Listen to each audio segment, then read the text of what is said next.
कहीं ना कहीं एक पार्लियामेंट की जो हमारी भारत की पार्लियामेंट, भारत की संसद की जो गरिमा है और हमारे सांसदों के जो नैतिक संवैधानिक अधिकार हैं, उन अधिकारों पे आक्रमण किया जा रहा है। क्योंकि प्रश्नकाल आज ऐतिहासिक रूप से आज प्रश्नकाल को जिस एक मुझे लगता है कि एक बनावटी कारण के द्वारा आज प्रश्नकाल को जिस प्रकार से स्थगन किया जा रहा है, ये उचित नहीं है। क्योंकि प्रश्नकाल में देश के लोग अपने चुने हुए प्रतिनिधियों के द्वारा मंत्री से सीधा सवाल करते हैं और मंत्री से सीधा उत्तर सुनने की अपेक्षा करते हैं। बार बार हमने कहा कि आप शनिवार को आप पार्लियामेंट रख रहे हैं, रविवार को आप पार्लियामेंट रख रहे हैं, इससे हमें कोई आपत्ति नहीं है। आप पार्लियामेंट 18 दिन का रखें या इससे पहले पार्लियामेंट को शुरुआत करके 1 महीने का पार्लियामेंट रखें, इसमें हम पार्लियामेंट की प्रक्रिया में पूरी तरीके से सहयोग करने के लिए सहमत है। लेकिन प्रश्नकाल को आपने क्यों स्थगित किया? आप बोलते हैं कि कोविड के कारण, तो बिल पे चर्चा हो सकती है, मंत्री महोदय अपने भाषण दे सकते हैं, लेकिन मंत्री महोदय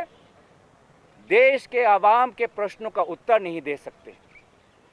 मंत्री महोदय अपने बिल के लिए आज उन्होंने भाषण दिए, तो क्यों वो प्रश्न का उत्तर नहीं देना चाहते? उन्होंने कहा कि लिखित में वो प्रश्नों के उत्तर लिखित में देंगे, लेकिन हम सभी को पता है कि ये जो लिखित उत्तर उनके अफसरों से आता है। देश की आवाम ने अफसरों को नहीं चुना,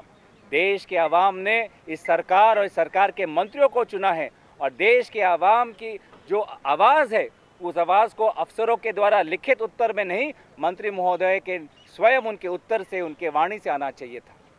तो कहीं ना कहीं चाहे वो बिल के द्वारा हो,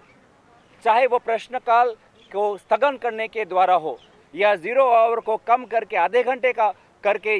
इस प्रक्रिया के द्वारा हो, एक ही मंशा दिख रही है कि संकट के समय ये सरकार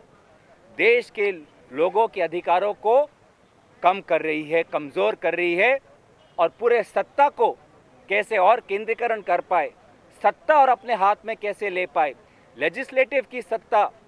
लेजिस्लेटिव की अधिकार, पार्लियामेंट की गरिमा, सांसदों के अधिकार को कैसे कमज़ोर करके और वो सत्ता हड़प सकते हैं, इसी के मंशा के साथ आज का ये पार्लियामेंट सत्र शुरुआत हुआ है।